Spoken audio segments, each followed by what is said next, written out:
Sí, des de l'Ajuntament de la Jonquera, ja des d'un primer moment en què se'ns va proposar participar en aquest projecte, doncs vàrem estar encantats perquè creiem que és molt important perquè representa una oportunitat per tots els joves que se poden iniciar o poden tenir un primer contacte amb el que és la dansa contemporània. Sí, bàsicament és un treball d'expressió que normalment no es troba a les escoles i als instituts. Ho hem de treballar i tenir la sort de poder treballar amb Agitart és algú que dona una qualitat de feina molt bona. Doncs avui hem fet la funció de pinya. Pinya el que vol és una mica com l'expressió catalana, no? Fer pinya, doncs coses que podem fer conjuntament.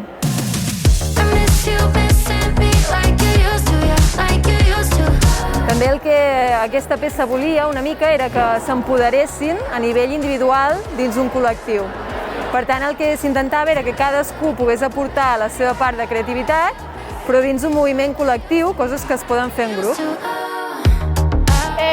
Al principi molt nerviosos, però un cop ja ha començat l'actuació, molt bé. Sí, jo igual. Al principi no estàvem gaire convençuts, però al final ha sortit bastant bé. Els hi aporta el fet d'haver-se de presentar davant d'un públic, per exemple. Avui és davant d'un públic, demà serà davant d'un contracte de feina, per exemple.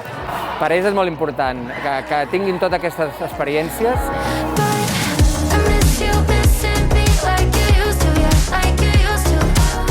I el que volem és que a través de la dansa trobin aquesta fusió de físic, de poder connectar amb el teu cos, de tenir consciència corporal i a la vegada també connectar amb la teva creativitat. Què és el que tu vols dir, què és el que tu vols expressar?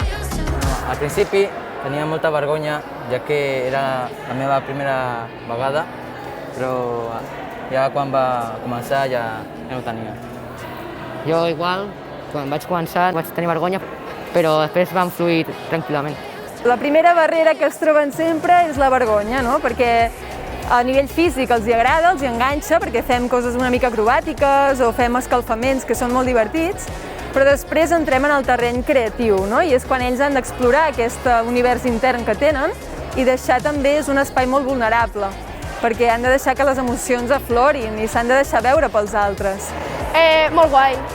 Sí, ha estat bé canviar una miqueta de lo típic de futbol, hoquei, i començar a fer una miqueta més de dansa i coses.